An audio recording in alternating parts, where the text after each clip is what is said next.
তো আজকে আমি আপনাদের সাথে কথা বলবো হচ্ছে শাহিদ কাপুরের নতুন ফিল্ম দেবা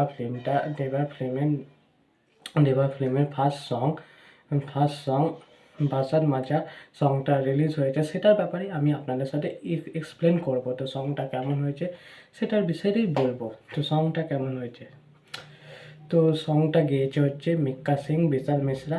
তো মিক্কা সিং আমরা প্রথম দিয়ে জানি, মিক্কা সিং এমন এনার্জেটিক গানই গেয়ে আসছে। তো মিক্কা সিংয়ের গলায় একটা আলাদা জাদু আছে, যেটা আমরা অনেক গানে দেখেছি। তার এমন লাগে 440 ভোল্টে এমন একটা এনার্জেটিক গান। তারপর এমনি বাংলায় অসংখ্য তার এনার্জেটিক গান আছে, তার গানে এনার্জেটিক ভাইব আছে। তো সেই জিনিসটা এখানেও তার ব্যতিক্রম হয়নি। তো এখানেও সেই জিনিসটাই কাজে লাগাতে চেয়েছে ডাইরেক্টর। তো গানটা তো তার গলায় খুবই অসাধারণ লাগছে, তার সাথে বিশাল মিশ্রার কম্বিনেশান খুবই ভালো। এবার আসি শাহিদ কাপুরের কথায়। তো শাহিদ কাপুর এই গানটায় কেমন নেচেছে সেটার ব্যাপারেই আমরা বলবো। তো শাহিদ কাপুর কেমন নেচেছে, তো শাহিদ কাপুর খুবই ভালো নাচে, সেটা আমরা দেখেছি আদ্যন্ত। তো শাহিদ কাপুর খুবই ভালো পারফরমেন্স ছিল, সে খুবই ভালো নাচছে।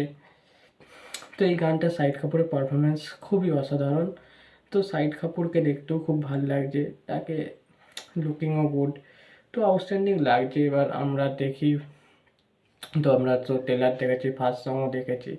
এবার দেখা আছে যে সেকেন্ড সং, থার্ড সং, এই বইটা নিয়ে আমি খুবই এক্সাইটেড আছি। এবার বইটা কেমন হবে সেটা নিয়ে আমি এবার দেখতে চাই। তো আপনারা যদি গানটা শুনে থাকেন তো বলবেন, কমেন্ট করে বলুন কেমন লেগেছে আপনাদের। আর যদি চ্যানেল নতুন হলে চ্যানেলটা সাবস্ক্রাইব করবে এমন আপডেট পাওয়ার জন্য। আর যদি ভিডিওটা ভালো লাগে লাইক ও সাবস্ক্রাইব আর শেয়ার করে দেবে। থ্যাংক ইউ বন্ধুরা। ওকে, রাখছি বন্ধুরা, বাই বাই, টাটা।